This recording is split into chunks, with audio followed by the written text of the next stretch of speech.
မင်္ဂလာပါရှင် MT Channel ကနေကြိုဆိုလိုက်ပါတယ်ဒီနေ့မှာတော့စာရေးဆရာအခါစောရဲ့စုံထီဘာသာနဲ့ဂျိုမရီဆိုတဲ့ဇာတ်လမ်းကိုတင်ဆက်ပေးချင်ပါတယ်ကျေးဇူးတင်ပါတယ်ရှင်ဟာလက်ကပါစက်မှလည်းတွားကြထိုးတိုင်းထိုးလို့ပါလားဘယ်ကနေစတော့ပြီးတော့ပြန်လာတာတော့ရွာထိတ်ကိုပင်အောက်မှာလူတွေထိုင်ပြီးစကားဝိုင်းဖွဲ့နေကြပြီကျုပ်ကမြင်တော့ကိုပွားလှမ်းခေါ်တယ်ကျုံလင်းရီကျဲကျဲလှုပ်ရင်သူတို့စကားဝိုင်းမှာဝင်းထိုင်နေစကားဝိုင်းဆိုလို့တိတ်ခန်းခန်းနားတော့မဟုတ်ပါဘူးရေကောင်းတဲ့ကိုပင်အောက်မှာအနားရီဖွာလန်းစုပ်နေတဲ့တကြောပြစုပ်ကြီးကိုခင်းပြီးတော့ထိုင်နေကြတာမပါမဖြစ်ထုံးစံအတိုင်းအကျန်းရီကိုတူခလေကောင်ချပြီးတော့ထညက်ကိုင်းလိုက်ပင်းတော်ဝါးလိုက်နဲ့စကားပြောကြတာပေါ့အမေဒီစကားဝိုင်းနဲ့လေဥပသာကြီးပါနေတယ်ဗျဥပသာလည်းကျုပ်ကိုကြည့်ပြီးပြုံးစီစီနဲ့ဘယ်မှမဟုတ်ပါဘူးဗျာရွာနောက်ပိုင်းကဥဖိုးပေအိမ်ကပြန်လာတာပါဟိုကက်ဆေးနဲ့ဥဖိုးပေမို့လားကွနေစမ်းမအောင်သူ့အိမ်မှာဘာတွေကျွေးလိုက်လို့ဥဖိုးပေကအရင်တော့ကက်ဆေးနဲ့ပြီမဲ့ခုမနေတော့ဘူးဗျသူ့အိမ်မှာကြက်သားဝက်သားမဲသားတွေချက်ပြီးအရက်တည်းကကျုပ်တို့လိုထူးစပယ်ရှယ်ဧည့်သည်တော်တွေကိုသမင်းဖိတ်ကျွေးရပြုလူတန်းကိုခေါ်ကျွေးရမဟုတ်ဘူးကျုပ်တို့လိုရွာထဲမှာအရေးပါအရာရောက်တဲ့ညနေကြီးမျိုးတွေကိုပဲကျွေးတာပြုဥပသာခွေးကနေရီနိုင်ရင်မင်းမျက်နှာကြီးမှသိပါလေကွာမင်းကမျက်နှာကြီးုံမကမျက်နှာကြီးပါအန်းနေပြီကွကြည့်ရတာဖိုးပိန်အင်းရနေငပိချက်တွေကြီးစားခဲ့ရလို့ထင်တယ်ဥပသာပြောတော့ကျန်တဲ့သူတွေကထရှိတယ်ကျုပ်ကတော့ဥပသာကိုဘူးကြည့်ကြည့်လို့ပေါ့လူကြားလေးရောက်ရင်ဥပသာကျုပ်ကိုပုတ်ချနေကြမို့လားကိုပွားတညက်ခဲတကဲကရင်နေစမ်းမအောင်ကစီနဲ့ဥဖိုးပေရထမင်းနေပါရင်ဖိတ်ကျွေးရတယ်ဆိုတော့ဘာရီများထူးခြားလို့လဲကွထူးတာတော့ထူးတယ်ဗျဥဖိုးပေရတော်ရရနေဂျိုးမရီဆိုလားအဲ့ဒါရခဲ့တယ်ဆိုပဲခုအဲ့ဒီဂျိုးမရီကိုရိုင်းသားလူတယောက်က1000ခွဲနဲ့ဝယ်သွားတယ်တဲ့ဗျအဲ့ဒါနဲ့သူ့အိမ်မှာပဲစွန်ကျွေးအလှူလေးလုပ်တယ်တကားပိတ်လူပေါ့ဗျာ1000ခွဲရတာတော့မှတကားပိတ်အလှူလုပ်ရတယ်ဆိုတော့ဒီလူကြီးတော်တော်စေးကုတ်တဲ့လူကြီးပဲကိုပွားမှတ်ချက်ပေးတယ်တကားပိတ်လူဆိုတာတော့ရက်ခေါ်ပေါ့ကျုပ်တို့ဘက်မှာလူရွေးဖိတ်ပြီးတော့လုပ်တဲ့အလှူတကားပိတ်လူလို့ခေါ်တယ်အလှူရှင်မဖိတ်ရင်ခြေရင်ကောင်းရင်အိမ်တော်မတော်ရတဲ့အလှူမျိုးပေါ့တချို့ကြတော့လေဆွေမျိုးချင်းချင်းကြိတ်ပြီးတော့လုပ်ကြတဲ့အလှူပေါ့ဒီလိုလူကကျုပ်တို့ဘက်မှာတိတ်မတွင်ကျဘူးညာတော့အပြင်လှူတယ်ဆိုရင်တက်နိုင်နိုင်မတက်နိုင်နိုင်ရွာတစ်ပိုင်းစာလောက်စားလို့ရလှူကြတာများတယ်တက်နိုင်တဲ့လူတွေကြတော့လေမသားတွေပါကြီးကျွေးတာပေါ့မတက်နိုင်တဲ့သူတွေကြတော့ငချောက်ထောင်းနဲ့ဟင်းကြိုပေါ့တခါတလေမိုးဟင်းငါးတွေပါရင်လေကျွေးတယ်ဒီလိုတကားပိတ်အလှကြတော့လူတိမခံခြင်းနဲ့အလှမျိုးမှလောက်တက်ကြတာဒါနဲ့ကျုပ်ဥပသာကိုတွေ့တာနဲ့မေးရအောင်မေအဲ့ဒီဂျိုးမရီယာ1000ခွဲတော့တန်လို့လားဗျဥပသာမဖြေခင်ဘေးနားမှာထိုင်နေတဲ့ကိုပွားဟာကွာဂျိုးမရီတကယ်စစ်ပြီးတကယ်ဆွဲသိန်းချီတန်တာပေါ့ကွဟုတ်လို့လားကိုပွားရဟုတ်ပါတယ်ဆိုမကွာငါနေဆက်မှာအလုံးလုံးတော့ဆိုရင်အဲ့ဒီဘက်ကဒူးစရိုက်ခိုင်းကောင်းဆောင်ပြီးမှောင်ခုလုပ်ငန်းလုပ်နေကြတဲ့တထေးတွေကဂျိုးအမရီကိုစေးကောင်းပေးပြီးတော့လိုက်ဝယ်ကြတာကွတကယ်စစ်တဲ့ဂျိုးအမရီဆိုရင်သိန်းကို10နဲ့ချီပြီးတန်နေကိုပွားပြောတာကြတော့ကျုပ်ဖြင့်အံ့ဩသွားမိတယ်ကိုပွားကိုခမည်းကိုသိတယ်မို့လားဖဲရိုက်ကျွမ်းကျင်လို့နေဆက်သွားပြီးတော့ဖဲမင်းသားတွားလုပ်ဖူးတာလေဒူးစရိုက်လောကမှာလေကျင်လေခဲ့ဘူးတဲ့လူပေါ့သူ့အကြောင်းကျုပ်ဖဲမင်းသားဆိုတဲ့ဇက်လန်မှာပြောပြခဲ့ဘူးလေဒီပေါင်းကိုပွားရသူတို့ကဂျိုးအမရီကိုဘာလို့ဖို့ဈေးကြီးပေးပြီးဝဲတာတော့ငါကြားဘူးတာတော့ဂျိုးအမရီတို့ဝက်ဆွဲကင်းပိတ်တို့ဆိုတာတနက်ပြီးတယ်ကြည်ပြီးရလို့ပြောတယ်ဒူးစရိုက်လုပ်ငန်းဆိုတာမင်းသိတဲ့အတိုင်းတရားမဝင်တဲ့အမှောင်ချမ်းဖြစ်နေရလေအဲ့ဒီနောကတဲ့နှင်းသူစားစရမ်းမေးတယောက်နဲ့တယောက်ပြစ်ကြခတ်ကြလောက်ကြံတက်ဖြတ်ကြတာမနေဘူးကွာဒီလူတွေအတွက်တော့ပတ်စံသိန်းဆယ်ကြီးဆိုတာဘာမှမဟုတ်ဘူးပေါ့ကွာအသက်ကပို့ပြီးတော့ဖိုးတန်နေမို့လားဒါကြောင့်သူတို့ကဒီလိုပစ္စည်းတွေကိုစောင့်ထားကြတာညာတော့အပြင်ယူရီးယားတွေစောင့်တာများတယ်နောက်ရှမ်းတရုတ်တွေကိုကန်တတိတို့လာဟုတတိတို့စောင့်တာများတယ်ကွာဒါကြောင့်လေဒီလောက်တန်တာနေမှာဗျဒါဆိုဥဖိုးပေ1000ခွဲရနေတယ်လို့ပြောလို့ရတာပေါ့ဒါတော့ဒီလိုပစ္စည်းဆိုတာတိသူဖော်စားမတိသူကြော်သွားပဲကွာကုန်းဝါနေဥပဒါကုမက်တွေထွေးထုတ်ရင်ဟုတ်တယ်အလက်ကောင်ရဒါမျိုးပစ္စည်းရဖို့ကကိုနဲ့လေထိုင်အောင်မှရဖို့ကလေပါအောင်မှပြီးတော့ဒီပစ္စည်းကလေစွန့်အောင်မှကွာဒီလိုဈေးကောင်းပေးပြီးနိုင်ဝယ်တဲ့လူတွေများနေလို့တူရောင်လုပ်တဲ့လူတွေကလည်းများတာပေါ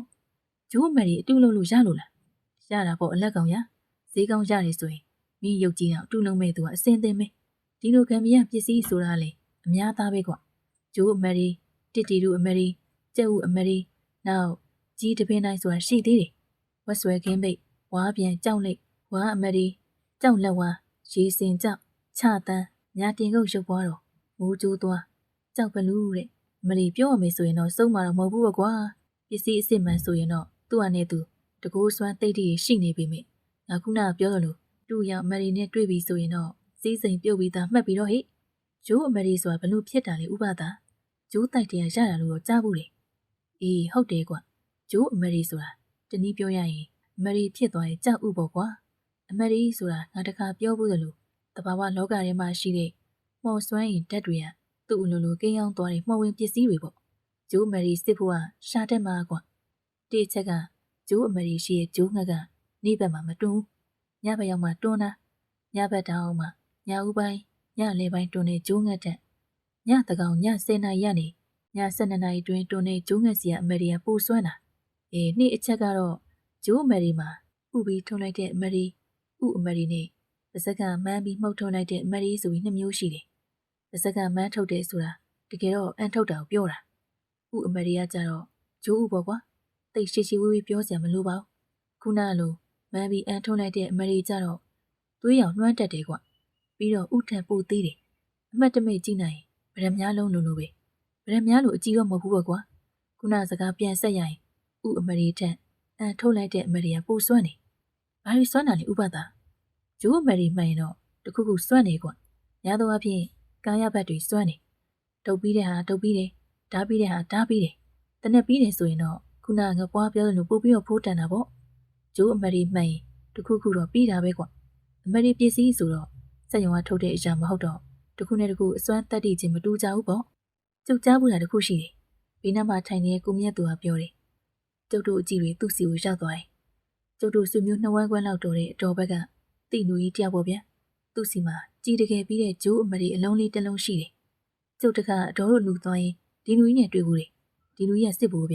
ျသူ့စီကဂျိုးအမရီကခုနဥပဒါပြောတဲ့အန်ထားတဲ့အမရီဖြစ်မယ်ခက်သေးသေးနီးနီးလေးဒါကိုစစ်ဘူးရဲ့ရွှေကြုံလေးနဲ့ထည့်ပြီးကိုနဲ့မကွာစောင့်ထားတာသူပြောတာဒီအဆောင်လေးအစွမ်းနဲ့တေပေးကနေအကျဉ်းချင်းနှုတ်ခဲ့တယ်ဆိုပဲကြည်စံနေမိုးရွာလို့ရွာတာတော့မှသူ့ကိုတစ်ချက်မထင်ဘူးတဲ့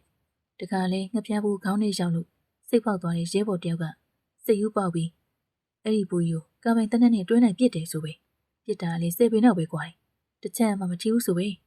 ကိုမြတ်သူပြောမှာကျုပ်တို့လူတဲ့တိုင်မျောနေမိတယ်တော်တော်စွမ်းတာပဲအဲ့ဒီဘူးကြီးခုထိရှိသေးတာမရှိတော့ဘူးနှစ်ဖူးကိုကြီးမှန်ပြီးတော့တေးပြီးဟာဗျာအကောင်းမဲ့လူနားထောင်နေရထူးဆန်းတာလေးပြောပြမလို့ပါကွာအဲ့ဒီဘူးကြီးကရုတ်တရက်စစ်စင်ကြီးတစ်ခုထွက်ရတယ်စစ်စင်ကြီးထွက်ကနေမှ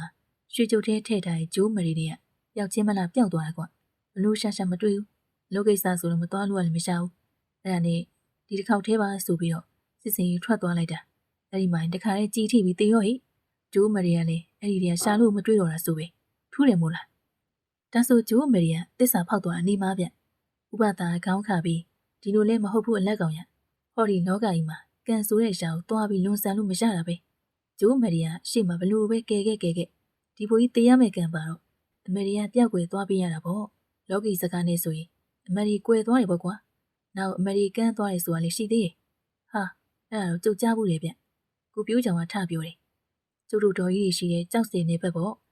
အဲ့ဒီမှာတင်တောင်းရွာဆိုတာရှိတယ်ရွှေသိန်းတော်ဖျားဆိုရင်နမဲကြီးတဲ့နေရာပေါ့လူလက်ရပြီးစားချိန်တော့အဲ့ဒီဘက်မှာဓမြတွေတိတ်ပေါ်ဆိုပဲဓမြရံကားကွယ်ဖို့ကြေးရွာဒီမှာရက်ရွာကားကွယ်ရေးဖွဲ့ဆိုပြီးဖွဲ့ထားတယ်ဒီဖွဲ့မှာကြီးတော်ရဲ့ဘိုးကခေါင်းဆောင်နေအဖိုးဥတုတလို့ခေါ်တယ်ဒီတော့ကတက်လက်ပိုင်းတင်းရဖျားဘူးသွားရင်စောင်းထဲမှာရသေးကြီးတစ်ပါးနဲ့တွေ့တယ်ရသေးကြီးကတင်ကန်းနဲ့ထုတ်ထားတဲ့ထုံလေးတစ်ခုပေးတယ်ဖွင့်ကြည့်တော့ဂျိုးမရီလိုပြောတယ်ရသေးကြီးကကိုလုံကောင်းနေမင်းတို့ရက်ရွာကိုစောင့်ရှောက်နေရတဲ့သူတွေမှုစောင့်ထားလို့ပြောပြီးပေးတယ်တခုတော့ရှိတယ်ဒီအမရီကန်ထားတဲ့ချိန်မှာသူများသားမယားမပြစ်မှားပါဘူးလို့ဂရီပေးရမယ်တဲ့ဥတုတကလည်းဂရီပေးတာပေါ့နောက်တိတ်မကြပါဘူးဓမြတွေရွာကိုဝင်တိုက်ပါရောဓမြတွေကတနက်တွေပါတော့ရက်ရွာကကိုရေးပြီးနေအင်အားမမျှလို့စုပ်ကုန်နေဥတုဒအဲ့ဒီညနေသိမ့်မကောင်းလို့အိမ်မှာပြန်အိတ်နေရနေဓမြတွေဝင်လာတာမသိဘူးဓမြတွေကဥတုဒတို့အိမ်ကိုဝိုင်းပါလေရောတကယ်ကဓမြတိုက်ချင်တာမဟုတ်ဘူးဗျရက်ရွာကကိုရေးခေါင်းဆောင်တက်လိုက်ရွာကန်ဒီဥကျိုးမယ်ဆိုပြီးလာခဲ့တာအဲ့ဒီမှာအိပ်ပျော်နေတဲ့ဥတုဒဓာကြီးတက်လက်ဆွဲပြီးမင်းမဲမြင်ဓမြထွက်ခုတ်တာပဲဓမြတွေကဓာနဲ့ဝိုင်းခုတ်ကြပြီမိဘလို့မှမဖြစ်ဘူးတဲ့တနက်နဲ့ပြစ်တော်လေကြည်စမ်းသူ့မမှန်ပဲနောက်ကအိမ်တိုင်းတွေတစ်ပင်တွေဝဲမှန်တာတနက်ကင်ထားတဲ့ဓမြခေါင်းဆောင်အတင်းဝင်ခုတ်လို့ဓမြခေါင်းဆောင်နေရွက်ပြက်ပြီးတဖွဲလုံးအသက်လူပြေးကြရတယ်ဆိုပဲခမည်းပြောတော့အမေရိကကန်းသွားတယ်ဆိုငါပြောတာစောအောင်နားထောင်ပါဦးကွာဥတုဒဓမြဖွဲကိုမောင်းထုံလိုက်တော့နမေကြီးသွားတယ်နောက်ပိုင်းဓမြတွေကဥတုဒရှိရဆိုရင်ရွာထဲမဝင်ရဲနေထိပဲတရက်တော့တခြားရွာမှာဓမြဝင်တိုက်တယ်ကြားတာနဲ့ဥတုဒအပြေးနိုင်သွားတာဓမြတွေပြေးသွားတော့မှဓမြတိုက်ခံရတဲ့အိမ်က သူ့ရဲ့ငယ်ချစ်ဟောင်းအိမ်ဖြစ်နေရဆိုပဲဓမြရီထူထောင်းလို့မေ့နေတဲ့ငယ်ချစ်ဦးကိုတွေ့ပြီးမကောင်းတဲ့စိတ်တွေဝင်လာမိတယ်ကျူးတော့မကျူးလွန်မိဘူးပေါ့နောက်ကလိုက်လာတဲ့သူတွေနဲ့ရှိတာဒါပေမဲ့စိတ်ထဲမှာလင်းရှိမရအောင်သွားပြင်းမှားမိတော့မရီကကန်းသွားရောဘလို့လို့မစွမ်းတော့ဘူးတဲ့အေးကွာအဲ့ဒါလည်းဟုတ်တယ်အရေးကြီးတာဂရိတစ္ဆာပဲဒါဆိုရင်ဂျိုးမရီစွမ်းမစွမ်းစမ်းကြည့်မှရတော့မှာပေါ့နော်ဒါပေါ့အလက်ကောင်ရစမ်းနေဆိုတာလေဝါကုန်းလေးကိုရင်းနေစီစုပ်ပြီးမီးနဲ့ရှို့ကြည့်ရလောက်နေတော့စွမ်းနေမခေါ်ဘူးကွာတချို့ကမရီစမ်းနေခါဝါကုန်းရင်းနေစီစုပ်ပြီးခွက်တစ်ခုရဲ့ထက်အလျကနေဂျိုးမရီထည့်ပြီးတော့ဘေးအနာသားတွေကိုမီးနဲ့ရှို့လိုက်တာဂျိုးမရီအောက်ရောက်သွားတော့မီးကငိမ့်သွားတာပေါ့ဒါကိုစွမ်းပါလေဆိုပြီးလှုပ်ရောက်လှုပ်ဝဲရှိနေကြတာတကယ်ဆိုအဲ့ဒါဘာမှစွမ်းတာမဟုတ်ဘူးလမ်းပြကြောက်တုံးတုံးကောက်ပြီးစမ်းကြည့်ရင်လေကြောက်တုံးအောက်နေရဝါကုန်းကမိဘယ်လောက်ဝမလဲမိလောင်မှုဆိုတာအောက်ဆီဂျင်ဆိုတဲ့ဓာတ်လိုတယ်ကြောက်တုံးကဖိထားတော့ဖိုပ်ထားတဲ့နေရာအောက်ဆီဂျင်မရတော့မိမလောင်ဘောဒီလောက်နဲ့စွမ်းနေတယ်စီးပွားပါပြတ်သွားလိမ့်မယ်ဥပဒါချောင်းတစ်ချက်ဟန့်ပြီးတချို့ကြတော့လင်းဂျိုးအမရီကိုဝေစာနဲ့ထုတ်ပြီးမိဘုံနဲ့ပြစ်ထည့်ပြတာအဝိစာကိုမိမကူဆိုပြီးတော့စမ်းပြတာမျိုးရှိနေကွာအဲ့ဒါလောက်တန်လေးလွယ်လွယ်လေးကြောက်ချင်ကိုရေနဲ့ဖြော်ပြီးတော့အဲ့ဒီထဲကိုအဝိစာတစ်ခုထည့်စိန်ကွာနေလှမ်းလိုက်ခြောက်သွားရင်ပြန်စိန်လိုက်နေ၄-၅ကောင်လောက်လုပ်ရင်အဲ့ဒီအဝိစာတော်ရုံနဲ့မီးမဆွဲဘူးဒါကတက်သဘောတစ်ခုပဲလူလင်တွေကဒါနဲ့အကြောင်းပြုပြီးတော့မသိရလူကိုလိန်စားနေတာဂျိုးမယ်ရီကိုခုနကလိုလောက်ထားတဲ့အဝိစာတွေထည့်ပြီးမိဘုံနဲ့ခဏပြစ်ထည့်ပြတယ်ကွာမိနစ်ဝက်လောက်ကြာတော့မီးမလောင်ဆိုပြီးပြန်ဆွဲထုတ်ပြတယ်အဲ့ဒါကြီးသားတကယ်မီးကွင်းနဲ့ထင်ပြီးဝယ်လိုက်ရင်တော့မွဲကြောပဲဟိတူးလုပ်တဲ့လူတွေကလည်းတော်တော်ဆိုးပါလားဗျာငွေများများရတာဟုတ်တချီရဲနဲ့တသိန်းဆိုလဲဟုတ်နှစ်သိန်းဆိုလဲဟုတ်ရနေမှာတော့ကောင်းရောင်းကောင်းဝယ်ဘယ်လုပ်တော့မလဲတခါဝက်ဆွဲကွင်းမိတ်အတူနှုတ်တာလေငါကိုယ်တိုင်မြင်ဘူးလေမုတ်ဆိုးတွေကတာမန်ဝက်ဆွဲကြီးတခုလေအယိုးမှုန်တွေကိုကွန်နဲ့တေးချရောဆက်ပြီးမိနဲ့မြေနေတယ်လို့နေပြီးတော့ထည့်ထားခြောက်သွားတော့အဆွဲကြီးကိုကြောက်နဲ့တိုက်ပြီးစေးနေတော့အပိတ်ကြီးဖြစ်သွားတာပေါ့မသိတဲ့လူတွေကတကယ်ဆွဲပိတ်ဆိုပြီးဝယ်ကြတာဟိတခါစပကြီးတဲကြီးဆိုပြီးငမြင့်ချင်းတဲကြီးနဲ့အတူနှုတ်တာကွာဘလောက်တောင်တူနေဆိုရင်တူနဲ့အစ်စ်နဲ့ရှင်ချထားရင်တော့အတူကိုအစ်စ်ပဲထင်ပြီးယူသွားကြရတယ်ကွာတူနှုတ်တဲ့လူဘလောက်တော်လဲဆိုတာမှန်တာကြည့်ပြီးတော့အေးနောက်ပြီးတော့နေမကျော်ပစ္စည်းဆိုတာလည်းရှိသေးတယ်ဘလို့နေမကျော်ပစ္စည်းတွေလဲဘူဂျိုသွားတို့ဂျိုးမရီတို့ပေါ့ကွာသူတို့ကြတော့တကယ်ထုတ်ပြီးဓာပြီးတာတွေရှိတယ်ကြံတော့စမ်းခံနေဆိုတာရှိတယ်တကယ်ကဂျိုးမရီစွမ်းတာမဟုတ်ဘူးရှောင်းတဲ့လူရဲ့ပြောကန်းနဲ့လှုပ်ထားတာပြောရရင်ပညာသည်တွေပေါ့ကွာအောက်လက်ငယ်သားတွေကိုခိုင်းစီပြီးလှည့်စားခိုင်းထားတာတကယ်စွမ်းနေဆိုပြီးဝယ်သွားရင်အဲ့ဒီပညာသည်ပိုင်နဲ့နေကြောတာနဲ့ဘာမှမစွမ်းတော့တာမျိုးဖြစ်တတ်တယ်ဒါကြောင့်တချို့ဝယ်လက်တွေကမရီတွေဝယ်ကျင်တဲ့အခါရှောင်းသူရှိတဲ့အရက်ကိုမသွားပဲကြားရက်တနေရာကိုချင်းချက်ပြီးတော့ဝယ်ကြတာကွကျုပ်တောင်အားကြလာပြီဗျာဒါမျိုးတလုံးတော့သာရလို့ကတော့ခါရဲတတိဖြစ်သွားမယ်ထင်တယ်မင်းတို့လူငယ်တွေအတွက်တော့စိတ်ကူးရင်စရာပေါ့ကွာမှတ်ထားကွာတောထဲမှာလည်း12ကူးမရှိတောင်တိုင်းမှာလည်းဗရမများမရှိတဲ့ဒီလိုအမရီပစ္စည်းအစ်စ်မှန်ဆိုတာရွှေထက်ရှားလို့ရွှေထက်ဈေးကောင်းနေရပေါ့ကွာဟုတ်ပါပြီဥပဒါရတကယ်လို့ပေါ့ဗျာအဲ့ဒီဂျိုးမရီရလာပါပြီတဲ့ဘလို့စမ်းရမလဲလွယ်ပါတယ်ကွာဂျိုးမရီကိုလက်မကိုင်းပြီးကိုကောင်းကိုတုံးနဲ့ရိုက်ကြည့်စမ်းမနာဘူးဆိုရင်အဲ့ဒါစွမ်းလို့ပေါ့ကွာဂျိုးမရီဥပဒါပြောတဲ့ဂျိုးမရီကိုကျုပ်သိစိတ်ဝင်စားသွားပြီဗျာဂျိုးနှကောင်ထနှောင်းမင်းကြီးနှောင်းကရောင်းကူချွဲဘရောဖြူပင်မြက်နေစားထူလာဖိုးတောင်သူတဲ့ကျုပ်ကငငယ်တုန်းကတင်ရရဲ့ကြပြလေးတစ်ပုဒ်ကိုညီးနိုင်မိတယ်ကိုကြီးကကျုပ်ကိုမျက်စောင်းထိုးရင်ဖိုးတောင်သူတဲ့ဘာကြီးလုံမနေနဲ့တဲကိုပဲပြီးအောင်မိုးစမ်းပါကွာကိုကြီးနဲ့ကျုပ်ကကိုကြီးတို့ရှာခင်းလေးထဲမှာရောက်နေတာဗျခင်ဗျားတို့သိမယ်ထင်ပါတယ်ကိုကြီးကရှာကိုတီးတီးတန်းတန်းလှုပ်ချင်နေဆိုလို့အဖေကဟိုးလေခွက်တည်းရဲ့စုံတော်ရန်လေးဘေးရနေရကိုဝဲပြီးကိုကြီးတွေရှာခွက်ဖော်ပေးထားတာအဲ့ဒီရှာခင်းလေးထဲမှာရှာတဲလေးတစ်လုံးရှိတယ်ခုလဲရှာတဲ့ကခနော်ခနဲ့ဖြစ်နေလို့ကျုပ်တို့ညီကို3ယောက်တဲကိုပြန်ပြင်းနေတာကျန်တဲ့ကာရီကတော့ကောင်းပြီမေမိုးတွေကဖက်နဲ့မိုးထားတာဆိုတော့တက်တန်းကြာတော့ပြက်ပြီပေါ့ဂျိုးလေးတွေကဟိုးဝေးရထနှောင်းပင်စီကနေတကူကူလို့အော်နေရနေကျုံလင်းဘာရမဟုတ်လွမ်းဆွေးသွားပြီးဒီကြပြလေးကိုညီးမိတာကိုကြီးကတဲခေါမှုပေါ်တက်ပြီးဖက်တွေကိုနှိမ့်နေချီတယ်ကျုပ်ကအိမ်မိုးကိုပြစ်ထားတဲ့ဖက်ရွက်ချက်တွေကိုအောက်ကနေပြစ်တင်ပေးတာပေါ့နေပူတော့နေခင်မမိုးနိုင်ဘူးဗျညနေနေကြမှခေါမှုပေါ်တက်မိုးရတာဆိုတော့ခေါမှုလို့ပြီးခင်ဒီအချိန်မှာနေဝင်ပြီးလို့မှောင်တော့နေပြီ7 နာရီနဲ့ဆိုရင်ညနေ6 နာရီလောက်ရှိမဲ့ပုံပဲရှာခင်းပိုင်ရှင်တွေရှာခင်းပြန်ချိန်ပေါ့ကျုပ်တို့ညီကိုသာအလုံးမပြီးသေးလို့ခုချိန်ဒီမပြန်ရသေးတာကိုကြီးတို့ရှာခင်းနေနေရတာလေခက်လက်လက်မေဘာလို့လဲဆိုတော့ရှာခင်းပေးနာမှာတောတန်းလေးမို့လားကိုကြီးရှာခင်းရနေရောအဲ့ဒီတောတန်းလေးရပါတရေသိတ်6တဲလို့နမေကြီးတယ်ကျုပ်တို့ရှားရဲရှိတဲ့ခင်းပတ်မှာတော့အလင်းရောက်ရှိနေသေးတယ်ဆိုပေမဲ့ရှားတဲ့ဘေးနာတောတန်းလေးထဲမှာတော့တ တရိပ်ဝါးရိပ်တွေနဲ့မှောင်ကျနေပြီကျုပ်တို့တဲခေါင်မှုမိုးပြီးတော့တော်တော်မှောင်နေပြီညီကိုနှစ်ယောက်ပြန်မယ်ဆိုပြီးပြင်တော့ဒေါ်ရန်နေကနေကျိုးကူတန်ကြားရတယ်ကျိုးက၄-၅ချက်လောက်ဆွဲဆွဲငင်ငယ်ကူနေတော့တာကိုကြီးဒီကျိုးကူတန်ကြတော့ဟိုကဗျာလေးတောင်သတိရမိတယ်ဘာကဗျာတော့ကလှုပ်ဆန်းမအောင်ပြိတိတ်ကဦးကွေးရဲ့ဟိုလေဗျာနေဝင်စကျိုးမရဲ့ကူဆိုတဲ့ကဗျာလေးအဲ့ဒီကဗျာလေးကတိတ်တနာဖို့ကောင်းတာကိုကြီးနေဝင်စကျိုးမရဲ့ကူတောသူမလေးအဝေးစာဦးသားစာဦးငက်လို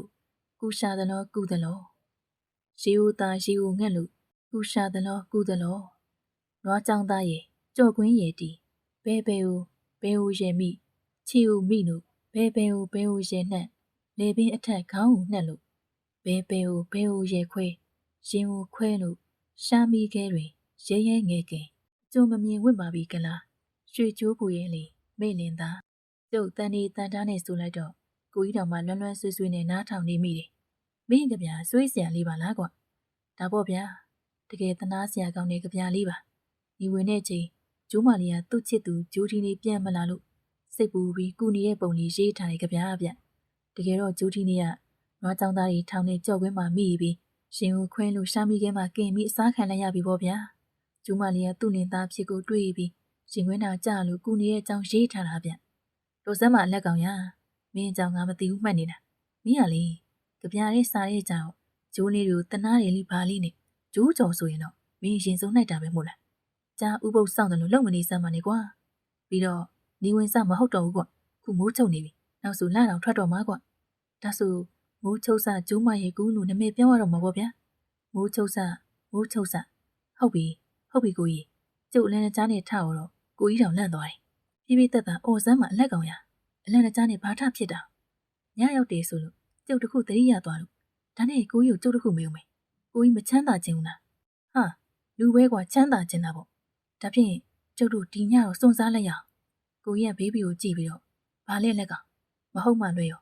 ငါတို့တိုက်တွေပါလေသွားတူးမှာတော့မဟုတ်ပါဘူးနော်ဘယ်ရတာကိုကြီးချမ်းသာခြင်းနေဆိုရင်ဒီတညတော့ကျုပ်နဲ့အတူတူစွန့်စားရအောင်လက်ကောင်မင်းဟာတေးကြလို့လားတေးကြပါတယ်တကယ်လို့ဒီပစ္စည်းကမတန်ဘူးဆိုရင်တော့အနည်းဆုံး1000ခွဲလောက်တော့ရမှာပိုကောင်းတာဆိုရင်3သိန်း2သိန်းရနေ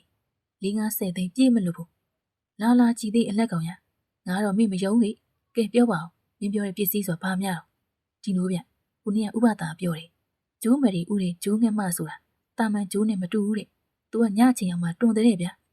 ဟုတ်ရဟုတ်လို့လားဟုတ်ပါတယ်ဆိုကိုကြီးကတချို့မုတ်ဆိုးတွေဆိုရင်ဂျိုးအမရီရှားကြင်လို့တောတောင်တွေထဲမှာညအိညက်နေပြီးဘယ်နာညဘက်ဂျိုးကူနဲ့ဆိုတာအတန်နားထောင်ပြီးတော့လိုက်ရှာနေဆိုပဲခုကျုပ်တို့ညီကိုကြားလိုက်တဲ့ဂျိုးငက်တန်လိုမျိုးပေါ့ငွေစကားကြတော့ကိုကြီးမျက်လုံးတွေအယောင်လက်လာတယ်မင်းတကယ်ပြောရတော့တကယ်ပါဆိုဒီလိုလို့ခုရတဲ့လဲလုံသွားပြီဆိုတော့ကျုပ်တို့ညီကိုဒီညဒီမှာအိပ်ပြီးဂျိုးကူတန်နားဆွမယ်တကယ်လို့ဂျိုးမယ်ရီရတယ်ဆိုရင်အမျက်ပေါ့မရဘူးဆိုတော့လေကျုပ်တို့မှအရှုံးမှမရှိတာအေးကွာဒီတခါမင်းစကားကိုငါရှုံလိုက်မယ်ယုံစမ်းပါဗျဒီလိုလုပ်ဗျကျုပ်တို့ညီကိုရွာမပြန်တော့ဘဲနဲ့ငယ်ကောင်ပြန်လွတ်လိုက်မယ်ကျုပ်တို့ဒီရထဲမှာတညအိတ်မယ်လို့လေသတင်းပြန်ပို့ခိုင်းလိုက်တာပေါ့စားစရာတော့ပူစရာမလိုပါဘူးရာခင်းထဲကဖြုံသီးခုပြုတ်ပြီးတော့စီနဲ့စားနဲ့တို့ဆိုင်ရတာပဲဘာကြီးပေါ်ဆန်တို့ပြောင်းကင်းနေရရမှု3-4ခုချိုးပြီးတော့ဖုတ်စားလေးဖြစ်တာပဲအမေဒီတခါတော့ငါတို့ညီကိုချမ်းသာဖို့အချင်းရောက်ပြီးထင်တဲ့အလက်ကောင်ကြီးမင်းစီစဉ်တာတွေတိတ်ပြီးတော့အကွက်ကြနေပါလားမင်းကိုပဲဆရာတင်ပါတဲ့အလက်ကောင်ရဒါနဲ့ကျုပ်ရဲ့ကြံစီအတိုင်းငယ်ကောင်ကိုရွာပြန်လွတ်လိုက်ကြတယ်ကျုပ်တို့ညီကိုရာခင်းထဲမှာပဲအိတ်မဲ့ကြောင်းဘာမှကြောင်းတူးမရှိလို့စိတ်မပူဘူးမှားလိုက်တာပေါ့ကိုကြီးရှာတဲ့ထဲမှာစက်မရှိပေမဲ့လိုအပ်တဲ့စီစားတွေရင်းနဲ့စီမီခွက်တွေအစင်းသိမ့်ရှိလို့တညတက်လေးနေလို့အဆင်ပြေတယ်ရှာတွေကခြေတန်းရှိစောက်ထားတာရှာပေးဘက်ကတောရက်နဲ့နေလို့တောကောင်တွေပါလေလာမဆိုးလို့ပေါ့ကျုပ်တို့ညီကိုနှစ်ယောက်ရှာတဲ့အောက်ရှင်းနားမှာမိဘုံလေးဖိုးပြီးတော့ထိုင်နေတယ်ရှာခင်းထဲကဖြုံသီးမနုတနုခူးပြီးတော့ပြုတ်တယ်စီနဲ့စားကိုပကံလုံးတစ်ခုတည်းထည့်ထားပြီးနေလိုက်တယ်ဘိုင်းပေါ်ဆန်ပြောင်းခင်းထဲကပြောင်းမှုလေးဘူးချိုးလာတယ်ဒါကိုဖြုံသီးနဲ့တူရော့ပြုတ်တာပေါ့ပြောင်းမှုပြုံးနဲ့ဖြုံသီးပြုတ်ကိုခုနလှုပ်ထားတဲ့စီစားနဲ့တို့စားစိတ်မီစားလို့ကောင်းချက်ပဲဖြုံသီးကလည်းရှာခင်းထဲကလက်လက်ဆက်ဆက်ခူးထားတာဆိုတော့စေးစေးလေးနဲ့ချိုးတယ်ဗျပြောင်းမှုကလည်းစေးစေးလေးနဲ့ချိုးချိုးလေးပဲပြောင်းမှုဆိုလို့ကျုပ်တို့ခေတုံးကခုခဏတကြားပြောင်းဝဝတွေမပေါ်သေးဘူးရှမ်းပြောင်းလို့ခေါ်မလားဘလို့ပြောင်းလို့ခေါ်မလားပြောင်းမှုနီးနီးညိုညိုတွေပဲရှိတာအဲ့ဒီပြောင်းမှုတွေကတကြားပြောင်းတော့မချိုးပေမဲ့စားရတာတော်တော်ရတာရှိတယ်။ဘာကြီးပေါ်ဆန်းဆိုတာကျုပ်တို့နဲ့ရင်းနှီးရဲ့လူဆိုတော့လေညဘယ်နှဘူးခူးစားလိုက်တယ်ဗျာလို့ပြောရင်စိတ်မဆိုးတဲ့လူဗျ ညီကိုနှစ်ယောက်ပြောင်းမှုစားရင်ထွေရလေးပါးကြောင်းရာကြီးပြောနေမိတယ်စကားပြောရင်ချိန်ကုန်မှမသိကုန်သွားတယ်နောက်ရွာတွေကနေတက်ကြီးကောင်းကြချိန်ကြက်တွန်တန်ကြားရတယ်တက်ကြီးကောင်းကြချိန်ကြက်တွန်မီးဆိုရင်7 နာရီနဲ့ဆိုည9 နာရီခွဲလောက်ရှိပြီအလက်ကမင်းကျူကဟုတ်ရလားခုည10 နာရီအောင်ထိုးတော့မယ်ဘာတန်မှထက်မကြရပါလားအိုးဗျာမဟုတ်တော့လေနောက်နေ့ရွာပြန်အိတ်တာပေါ့ဘာကြီးပူနေအောင်ကိုကြီးရလဲကိုကြီးကတဲပေါ်တက်သွားတယ်ပြန်ဆင်းလာတော့ပလင်းနဲ့တလုံးပါလာတယ်ပလင်းနဲ့အရေးတွဲလောက်ရှိသေးတယ်ကိုကြီးအဲ့ဒါဘာပလင်းတော့ငါမေ့နေရကွာဟိုတခါရှားတဲ့စင်ရဲ့အရက်တလုံးဝဲတောက်တာတပိုင်းကြံတာကိုရှားထဲမှာတိမ့်ထားတာဟိခုမှသတိရတယ်ရှားတီဥရကခက်အေးအေးဆိုတော့သူတွေဒါလေးနဲ့အနှွေးတက်ဖြည့်လိုက်တာပေါ့ခုနကြံတဲ့ပြားမှုပြုံလေးစားလိုက်ကိုကြီးရဲ့ရက်လေးမော့လိုက်နဲ့3-4 ခွက်လောက်ဝင်သွားတော့လူလေးနည်းနည်းထွေးနေတယ်ချမ်းလေးနည်းနည်းရော့သွားသလိုပဲဒီကကြက်တွန်တန်ထက်ကြားရတယ်ကျုပ်ကကြက်တွန်တန်နားထောင်ရင်ဒါလူလင်ပြန်ချိန်တွန်တာဖြစ်မယ်မဟုတ်ပါဘူးကွာညာဦးကြက်တွန်တာဖြစ်မှာပါမဟုတ်တာပဲဗျာလူလင်ပြန်ချိန်ဆိုတာည10 နာရီကျော်လေမဟုတ်ပါဘူးဆိုကွာညာကြီးကြက်တွန်တာကွာ10 နာရီခွဲ17 နာရီလောက်ရှိရောပေါ့ကျုပ်တို့ညီကိုညင်းနေတော့အတန်တိုးတိုးလေးကြားလိုက်တယ်ကျုပ်ချက်ချင်းပဲကိုကြီးပါဇက်ကိုလက်ဝါးနဲ့ပြေးအုပ်လိုက်တယ်ကိုကြီးကကျုပ်ကိုမကြည့်မနဲ့နဲ့ကြည့်တယ်ကိုကြီးနားထောင်တန်းဂျိုးကူတန်းဗျကူရာမလေးချက်တကားဆွဲဆွဲငင်ငင်ကူနေရဲ့တန်းအတန်းရှာခင်းပေးနာတောရန်လေးကနေလာတာနည်းနည်းလှမ်းနေဆိုတော့တန်းကိုခတ်တိုးတိုးပဲကြားတယ်ဟုတ်ပြီကိုကြီးဟုတ်ပြီဘာဟုတ်ညာဂျိုးမရီချတဲ့ဂျိုးတွေထဲမှာည10 နာရီနဲ့12 နာရီကြားမှာကူတဲ့ဂျိုးကစွန့်နေတဲ့တန်းကတော့ဟိုတောရန်နေနားနေတာကျုပ်တို့သွားကြည့်အောင်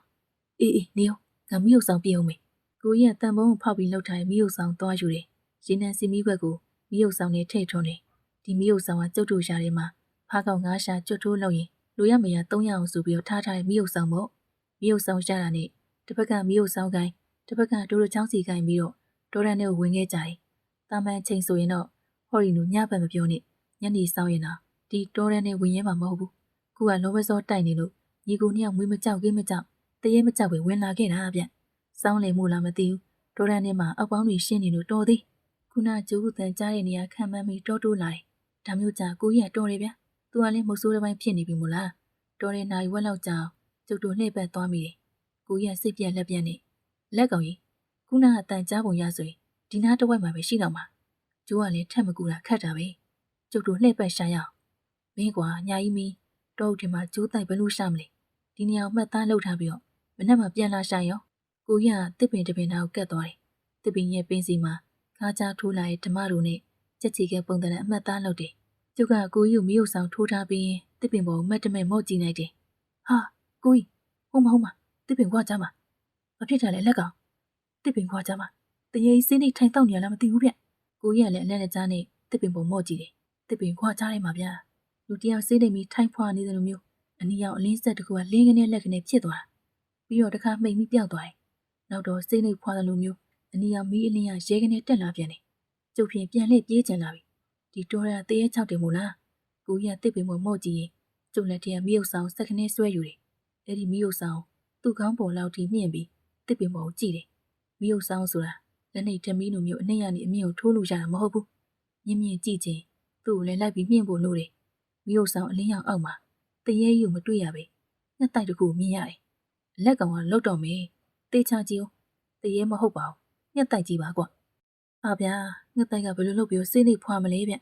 ဒါတရေမှတရေစစ်မဟုတ်ဘူးအလက်ကောင်ရတေချာကြည့်မီးလင်းကညက်တိုက်ထဲကလာတာတေချာကြည့်တော့မဟုတ်တယ်ဗျညက်တိုက်ထဲကမီးရောင်ကလင်းလာလိုက်မှိန်သွားလိုက်ဖြစ်နေတာညက်တိုက်ထဲမီးလင်းလာဆိုတော့ဘာဖြစ်နိုင်မလဲဗျကိုကြီးမဟုတ်မှလွယ်ရောဒါကျုပ်တို့ရှာနေတဲ့ဂျိုးအမရီဖြစ်မေးဗျဂျိုးအမရီကအစွမ်းနေထွက်နေတာဖြစ်မေးကိုကြီးနဲ့ကျုပ်တယောက်မျက်နှာတယောက်ကြည့်ပြီးထခုံမိတယ်ကိုကြီးကပစိုးကိုခရောင်းကြိုက်ပြီးဒါဆိုတော့ငါတက်နိုင်မယ်အလက်ကောင်ရကြာသလားလို့ကိုကြီးကညဘက်ဖြစ်ပေမဲ့လောဘစိတ်ဥဆောင်နေရဆိုတော့တစ်ပင်ရောကုတ်ဖက်တက်တာပဲဗျာတစ်ပင်ကတိတ်တော့မမြင်ဘူးဗျအဲ့ဒီတစ်ကိုင်းကွာကြလူ2ရက်လောက်အမြင့်မှရှိနေကိုကြီးကတစ်ပင်ပေါ်မြောက်တကောင်လိုကုတ်ဖက်တက်သွားတယ်မကြောက်ဘူးအဲ့ဒီတစ်ကိုင်းကွာကြကိုရောက်သွားပါလေရောကိုကြီးတွေ့လားဗျဂျိုးဥတော့မဟုတ်ဘူးအလက်ကောင်ရကြောက်နေနေတလုံးနဲ့တူးတယ်လင်းရောင်ကြီးအဲ့ဒီကထွက်နေတာဟာအဲ့ဒါအန်ထားတဲ့အမရီတို့ခေါ်တဲ့ကိုကြီးတာမန်ဂျိုးအမရီတဲ့ပို့ပြီးတော့စွန့်ထက်တယ်ကြာပါလေကိုကြီးမြန်မြန်သာယူချကိုကြီးကအတိုက်ထဲကိုလက်နိုင်လိုက်တယ်သူ့လက်ကိုပြန်ဆွဲထုတ်လိုက်ပြီးမြလက်ထဲမှာဂျိုးအမရီကပါမလာဘူး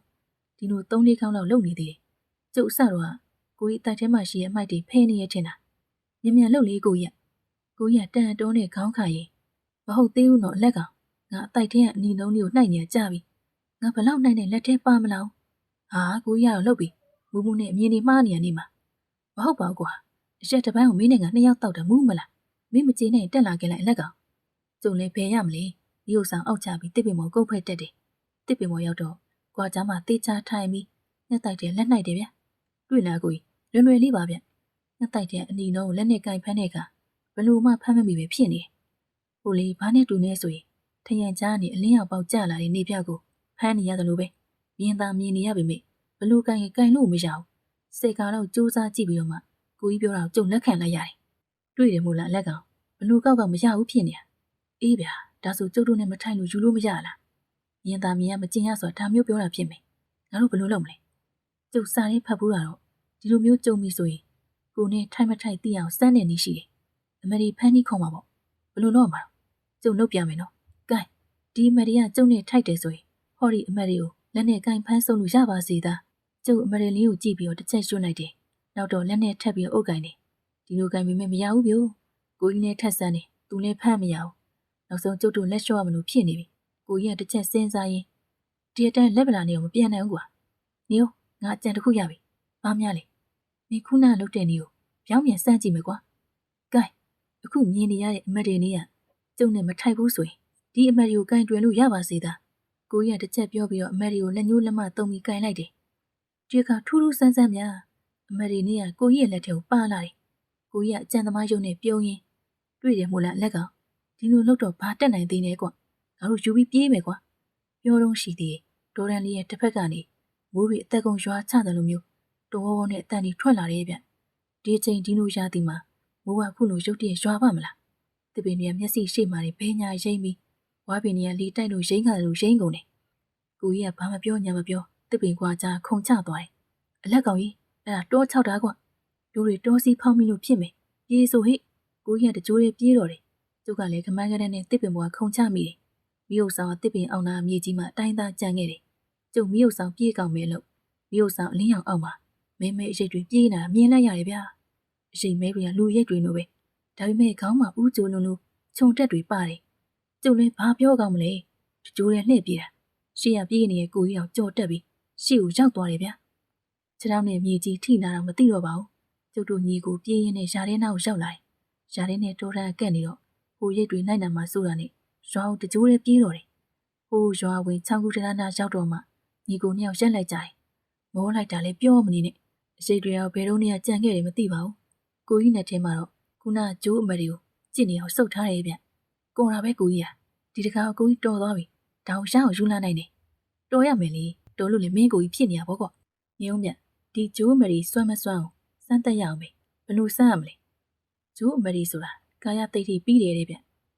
ျဒုတ်သားတနက်တစ်ခုခုတော့ပြီးတယ်ဥပဒါပြောတယ်ဂျိုးအမတွေပြီးမပြီးသိချင်းလက်တစ်ဖက်ကအမတွေကိုကန်ပြီးနောက်လက်တစ်ဖက်ကတိုးတချောင်းနဲ့ကိုပြန်ရိုက်ကြည့်တဲ့ဒီလိုရိုက်လို့ဘာမှမဖြစ်ဘူးမခံစားရဘူးဆိုရင်အဲ့ဒါစွန့်နေတယ်ဗျအေးဒါဆိုလာထားခုပဲစမ်းကြည့်မယ်ကိုကြီးကလမ်းဘေးကကျနေတဲ့တစ်ကိုင်းကြောက်တစ်ခုကိုကောက်ယူတယ်တစ်ကိုင်းကြောက်ဆိုရင်တော်တော်မားတယ်လက်တစ်ဖက်ကဂျိုးမတွေကိုစုပ်ကန်ပြီးလက်တစ်ဖက်ကတစ်ကိုင်းကြောက်ကိုကင်ထားတယ်ဂျိုးမတွေကင်ထားတဲ့လက်ရဲ့လက်ပြန်ကိုခုနတစ်ကိုင်းကြောက်နဲ့ဒါလွှတ်ရိုက်လိုက်တာဗျဘက်ကနေတံမေးကြားလိုက်ရပြီးတော့ကိုကြီးတစ်ချက်တွန့်သွားတယ်နောက်တော့အန်အော်ရဲ့မျက်နှာပေးနဲ့ဟာအလက်ကောင်ဘလို့မှမနေဘူးဟုတ်ရဲ့လားကိုကြီးဟုတ်တယ်ကွာငါတော့အန်အော်နေရလုံးနဲ့အသက်ကုန်ရိုက်လိုက်ပြီးမနာဘူးထုံမဲထုံသွားတာရော့မင်းစမ်းကြည့်ကျုပ်ကိုကြီးနဲ့တည်းကအမရီကိုလှမ်းယူတယ်အမရီကိုလက်တစ်ဖက်ကကန်ပြီးဒုံးနဲ့လက်ကိုရိုက်ဖို့လုပ်တော့ကိုကြီးကနေုံလက်ကောင်လက်လောက်တော့မလုံနဲ့ကွာခေါင်းရိုက်ကြည့်စမ်းကွာခေါင်းသာမကွဲဘူးဆိုရင်တကယ်စွမ်းလို့ပဲဟုတ်သားနော်ကျုံလေးဒုတ်ကိုခေါင်းကိုရွှဲလိုက်တယ်ဗျလက်ကောင်ကြီးဒုတ်တကယ်ပြီးမပြီးသိအောင်နာလေးရိုက်နော်ကိုရိုက်တယ်ဆိုရင်ညမနေနဲ့သိပါရဲ့ကိုကြီးကျုပ်ရှိသမျှအားကုန်သုံးမျိုးရိုက်မယ်လာလီရော့ကိုခေါင်းကိုတုံးနဲ့အားကိုလွှဲရိုက်လိုက်တာဗျတစ်ကိုင်းရဖြောင်းကနေမြည်ပြီးနှစ်ပိုင်းကျိုးသွားတယ်ခေါင်းကစစ်ကနေနာသွားတယ်ပြီးတော့ကျယ်ရီနာတွေမြင်သွားတာပဲဗျကိုကြီးကကျုပ်ကိုလက်ညှိုးထိုးပြီးခွက်ထိုးခွက်လိုက်ရီးတော့တာပဲနားရဲဗျကိုကြီးနားမှာပေါ့ကွာမင်းရဲ့အမရီဆိုရဲစွန့်မှမစွန့်တာငါလက်ကိုရိုက်တော့ကလည်းနားတာပဲဒါပေမဲ့မင်းကိုကြောက်တွန်းကျင်လို့မနာကျင်အောင်တမင်ဟန်ဆောင်လိုက်တာကွာဟာဗျာ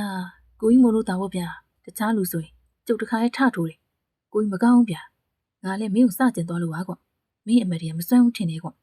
တုံးတော့တော့မပြီးမှတော့ဒါနဲ့လေသွားစမ်းမနေနဲ့အလကလက်ပြတ်တာပဲဖတ်တယ်မယ်ကျုပ်လက်ထက်ကအမရီတွေကိုနှမျောပြီးကြည့်မိတယ်ဒီအချိန်ခေါင်းမှာစေးထန်းတန်းရောင်ပြီးစီးကြလာသလိုခံစားရတာနဲ့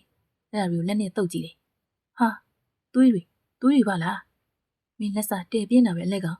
မင်းကိုမှညာမငါသိနိုင်ပြီကျုံလေကိုကြီးနောက်ကိုလက်ထက်ကတစ်ကိုင်းကြိုးကြီးနဲ့ပြည့်ရိုက်တော့တာပေါ့ဗျာကိုကြီးကလည်းရွာထဲဝင်ပြေးတာမြန်ချက်ပဲရွာထက်ရောက်မှကျုံလက်ထက်ကအမရီကိုငုံကြည့်တယ်အလက်ကငါ့ကိုခေါင်းကွဲအောင်လုပ်တဲ့အပလအမရီဖြစ်ပြီးတော့သုံးမကြတဲ့အမရီသွားစမ်းကွာကျုပ်စိတ်ဆိုးနေရွာဝင်လမ်းပြခြုံပုတ်ထဲခုနဂျိုးအမရီကိုပြစ်ထည့်လိုက်တယ်ဗျာပြီးတော့အိမ်ကိုပြန်လာတယ်ခုနထုတ်ပြီးရဲဆိုလို့တားရှိုက်လိုက်တာခုတော့ခေါင်းပေါက်ပြီးထင်ပါတယ်ဗျာအိမ်ရောက်မှစေးထည့်ရအောင်မယ်နောက်နေ့ရောက်တော့ခေါင်းမှာပတင်းလေးနဲ့ဖြစ်ပြီးရာထဲဆင်းလာရတယ်လမ်းရောက်တော့နွားတွေဆွဲလာတဲ့ဥပဒါနဲ့တွေ့ပါလေရောဥပဒါကျုပ်ကိုကြည့်ရင်ဟာလက်ကမင်းခေါင်းပေါင်းလေးကလှလိုက်တာကွာအဖြူလေးပါလားကျူဆောင်မှလည်းအနီးအောင်ပွင့်လေးပါသေးငါလည်းတခုလောက်ပေးပါလားကွာမနောက်ပါနဲ့ဥပဒါရဒီမှာစိတ်ညစ်နေရဗျဒီစမ်းမအောင်မင်းတို့ဒီလိုပက်တီးနဲ့ပြန်ဘသူကစော်လိုက်တာမဟုတ်မှလွယ်ရောညာလူပြိုလှည့်ရင်ပြိုတယောက်ကစော်လိုက်တာလားမဟုတ်ပါဘူးဗျာဒါအမရီကြောင့်ဗျဂျိုးအမရီကြောင့်ကျုံလေဥပဒါကိုညာတော့ဖြစ်ပျက်ခဲ့တာတွေအားလုံးပြောပြလိုက်တယ်ဥပဒါခါထောက်နားထောင်ရင်အယူသုံးမကြတဲ့အယူမင်းဟာလေတော်တော်သုံးမကြတဲ့ကောင်မေဥပဒါကျုပ်ကိုဖဲ့ရွယ်လို့မပြီးသေးဘူးနာဗျစိတ်ရှိတိုင်းသာဆိုလေမင်းရဲ့မျက်နှာယူဟော်ရီလိုကုတ်ဖဲ့လိုက်ချင်တယ်ဘာလို့တော့မြတ်မင်းတွေးတဲ့အမရီကတော်တော်ရှားပါရဲ့ဂျိုးအမရီမို့လို့ပေါ့ရှားရတာပြောတာပါဗျာဘာမှလည်းမစွမ်းငါပြောမယ်အမရီစွမ်းနေမစွမ်းဘူးဆိုတာစမ်းသက်ပုံလည်းလိုသေးတယ်ဆိုကြပါစို့ကွာတချို့လူတွေကမွေးရပါအစွမ်းနေပါလာတယ်တချို့လူတွေကြတော့မွေးရပါအစွမ်းမပါပေမဲ့မန်တန်တွေအင်းရိုက်ခနဲ့လက်ဖွဲ့တွေသုံးပြီးစွမ်းကြတဲ့လူတွေမရှိဘူးလားအေးအမရီဆိုတာလည်းဒီလိုပဲသူကသူဘာမှမလုပ်ပဲစွမ်းတာမျိုးရှိတယ်လို့အဟိတ်မန်တန်တွေရွတ်ပြီးနှိုးလိုက်မှစွမ်းတာမျိုးတွေရှိတယ်ဒါပေမဲ့ငါအပြစ်တွေပါကွာငါလည်းမင်းကိုရှင်းပြနေရမှာဆိုတာနဲ့ဟိုနေ့ကခက်ပြက်ပြက်ပြောလိုက်မိတာကွဟင်ဒါဆိုအဲ့ဒီမရီကစွမ်းမှာပေါ့နော်စွမ်းလို့တော့သူ့လိုမိထလင်းတာပေါ့ကွကျုပ်ဥပဒါနဲ့စကားဆက်မပြောတော့ပဲရွာထိပ်ကိုတကြိုးရဲလစ်ခဲ့တယ်ရွာထိပ်မှာရှိတဲ့ခြုံပုတ်စီကိုပေါ့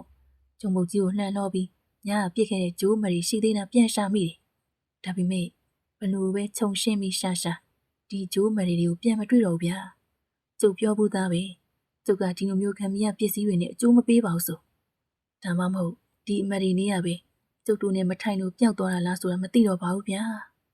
ဒီဖြစ်တွေဖြစ်ပြီးတရက်ပေါ့ဗျာကျုံနဲ့ဥပဒါရှာခင်းနဲ့ထိုင်ပြီးဟိုเจ้าဒီเจ้าပြောနေတော့ကိုပွားတယောက်ဦးရဖားရနဲ့ပြေးချလိုက်အနာရောက်တော့အမိုးရကွန်းနဲ့ထိုင်ချပြီးရှာလိုက်ရဥပဒါဒီကိုရောက်နေအောင်ဟာငါဘာလို့လိုက်ရှာနေရတော့ဒီလိုဥပဒါလဲလန်းကူးရွာဘက်မှာဂျိုးမရီတခုပေါ်နေလို့တဲ့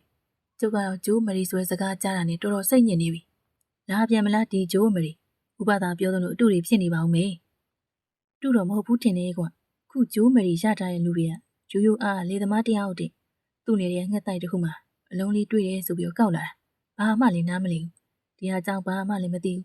ပတ်စံဘလောက်ရတော်ပါပြီတဲ့ဥပဒါပြုံးရင်အမလီအဲ့ဒါမျိုးတွေပိုကြောက်ရတာကွာငပွားရဒါကြောင့်ဥပဒါကိုလိုက်ရှာတာပေါ့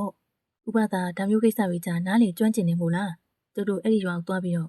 ့အဲ့ဒီဂျိုးမရီကိုသွားစမ်းမယ်ဗျတကယ်လို့စစ်တယ်ဆိုရင်တော့ကျုပ်ကငွေ1000စိုက်ထုတ်ပြီးတော့မရီလေးကိုဝဲလိုက်မယ်ကျုံနဲ့နေဆက်မှာတော့လောက်ကန်ရတဲ့တငယ်ချင်းတွေနဲ့ချိတ်ဆက်ပြီးဒီဂျိုးမရီကိုနေဆက်ကတထေးစီတွားရောက်မယ်တကယ်စွမ်းရင်အနည်းဆုံးတော့10မကမြတ်မှာဒီကဥပဒါတို့လည်းကျုံမမိပါဘူး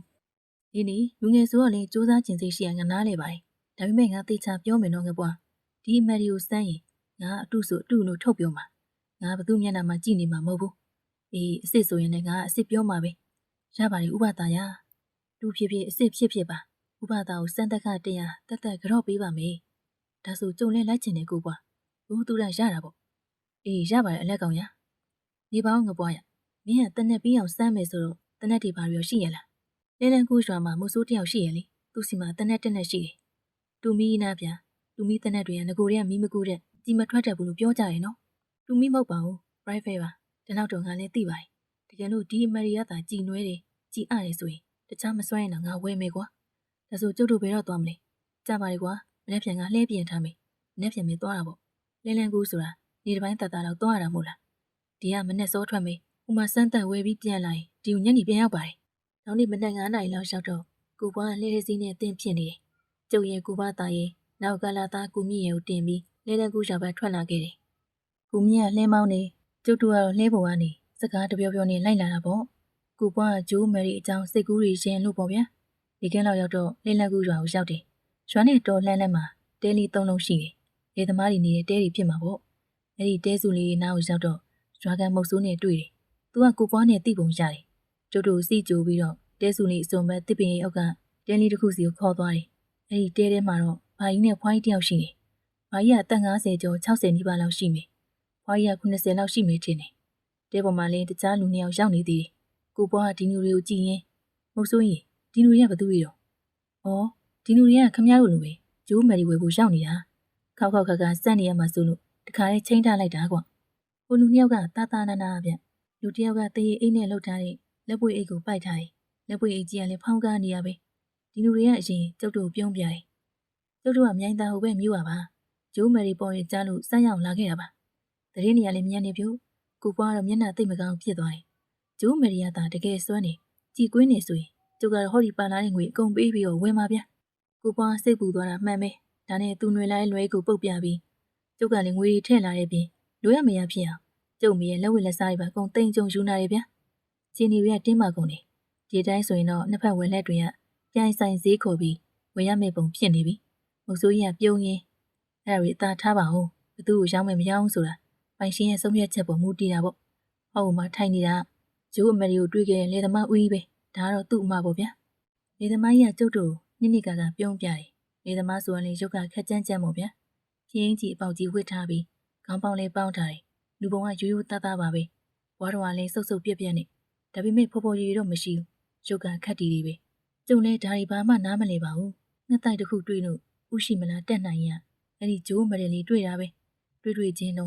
့ဂျိုးအမရီမန်းလဲနားမလဲပါဘူးငှက်တိုက်ထဲမှာကြောင်ငှက်ဦးလေးတွေ့တယ်လို့ဟောဒီကမုတ်ဆိုးကြီးကိုပြောလိုက်တာမုတ်ဆိုးကြီးကအဲ့ဒါဂျိုးမရီဖြစ်နိုင်တယ်ဆိုပြီးစမ်းကြည့်မှအစွမ်းရှိတာမြင်ရတယ်ဒီတော့မှဂျိုးမရီမန်းသိတာဗျဒါဆိုရင်တော့ခမညာကော်တာပဲဗျဂျိုးမရီတကယ်စွမ်းရင်တသိန်းဆိုလဲဟုတ်တယ်နှစ်သိန်းဆိုလဲဟုတ်တာပဲဗျကျုပ်ကတော့ဒါတွေမသိပါဘူးဗျစားတဲ့လောက်ပဲယူရမှာပေါ့ခမညာကိုပြောနေတဲ့ဂျိုးမရီနေပြပါဦးလေသမားကြီးကခေါင်းပေါင်းထဲကနေစက်ကူတုံလေးတစ်ခုထုတ်လိုက်တယ်စက်ကူတုံလေးဖြီးလိုက်တော့ထဲကနေဂျိုးမရီနေထွက်လာတယ်အမရီကမြေကြီးအောင်နဲ့တူတယ်လုံးလုံးဝင်းလေးဒါကိုကိုပွားလက်ထဲထည့်ပြီးတယ်ကိုပွားကကန်ပြီးတော့စကြည့်တယ်နောက်တော့ကျုပ်တို့လည်းကန်ဘူးတွေရှိအောင်တယောက်တည်းနဲ့ပြောင်းပြီးတော့ကန်ကြည့်တယ်အလုံးလေးကငုံလုံးလောက်မရှိပေမဲ့လေးတာတော့တော်တော်လေးတယ်နောက်ဆုံးဥပဒါကန်ကြည့်ပြီးတေချာကြည့်နေဂျိုးမရီရဲ့ပေါ်ရန်ခွန်လေးလက်သေးလေးနဲ့ငါးချက်ပုတ်ကြည့်တယ်ဟိုဆိုရင်ဥပဒါလုံနေတာကိုကြည့်ရင်ဘာလဲဗျကျုပ်တို့အတုလုပ်ပြီးစိတ်ဆိုးထားရထင်နေရလားဒါတော့ကွာတို့ကဝယ်မဲ့လူဆိုတော့စိတ်တိုင်းကြောင်စစ်ကြည့်ရမယ်လေမဟုတ်ဘူးလားရပါလေဗျာစိတ်ကြိုက်တာစစ်ပါစစ်ပြီးလို့ကြိုက်ပြီဆိုမှဝဲပါဟုတ်ပလားကြိုက်ပြီပြိုဒီလူတွေကလည်းတကယ်အစ်စ်ခံလူတွေဗျသူဆိုရင်တော့ဥပဒါစစ်လိုက်တာနဲ့မိမှာမို့လားဥပဒါဂျိုးမရီကိုလေသမားစီကိုပြန်ပေးရင်ခမရတို့မိတွေရှိနေနဲ့စစ်ပြီးပြီလားစစ်ပြီးပြီဗျအစားကိုပွားကိုလာမှစစ်မယ်ဆိုပြီးစောင့်နေရနောက်တော့ဒီကဝယ်လက်တွေနဲ့စောင့်နေရတာကြာတာနဲ့ခုနကပဲစစ်လိုက်တာရိုင်းသားလာဝယ်တဲ့လူတွေကလည်းဟုတ်တယ်ဗျကျုပ်တို့စစ်ပြီးပြီဒီဂျိုးမရီကိုမိတွေဟုံးတောက်နေတဲ့ထင်းမိပိုတွေပြက်ထဲတာမိတော့တွေအကုန်ဟုံးကနေငိမ့်သွားတယ်အဲ့ဒါကျုပ်တို့မျက်မြင်ပဲသူဘေးကတတိပုံစံနဲ့လူကလေဟုတ်တယ်ပါကြီးရင်တုံနဲ့ထည့်ပြီးတော့ဟောဒီအမေရီလေးစိတ်လိုက်တာအမေရီကရေထဲနစ်မသွားတဲ့ပြင်ညနေပြင်ပေါ်မှာပေါ်ပြီးတော့ရေကူးသလိုလှည့်လည်ကူးနေတာကျုပ်တို့တခွန်းမှမူသားမပါဘူးနော်ဒါမျက်မြင်ပဲဥပဒါခေါင်းတငိမ့်ငိမ့်နေဟုတ်ပြီကွာမိရတော့ထားတော့ဒါဆိုရေနဲ့စစ်မယ်သိရှိရှိဝေးဝေးလုံးမနေဘူးဟောဒီအကျမ်းမကန်နေအဲ့ဒီအမေရီထည့်လိုက်စမ်းကွာမင်းပြောသလိုရေပေါ်ပေါ်လားမပေါ်ဘူးလားကြည့်ရတာပေါ့ဥပဒါငှဲ့ထားရေခွက်ကိုအနားတိုးပြီးတယ်လေသမားကြီးကသူ့လက်ထဲကအမေရီကိုရေနွေးခွက်ထဲချလိုက်တယ်ဘာပြောကောင်းမလဲဗျာဂျိုးအမေရီကရေနွေးခွက်အောက်ထိကျသွားပြီးရေနွေးခွက်ဖင်ကိုတောက်ခနဲထိအောင်မြည်သွားတယ်လေသမားကြီးကမိုးစိုးကြီးပါအံ့ဩသွားတယ်ဘလို့ဖြစ်တယ်လဲဗျာခုနကအကောင်းကြီးပါအေးကွာငါချတာအချမတော်လို့ဖြစ်မယ်နောက်တစ်ခေါက်ထက်ချကြည့်မယ်လေသမားကြီးကဂျိုးအမေရီကိုပြန်စေပြီးတော့ထက်ချကြည့်တယ်ဒီတစ်ခါလဲခွက်ပင်မှာသွားကန်နေတယ်လေသမားကြီးကတော်ထူးဆန်းနေပုံရတယ်ဝါတော်ကလည်းဥပဒါကိုမျက်လုံးပြကလက်နဲ့ကြည့်နေတယ်ခုနတော့ရပါတယ်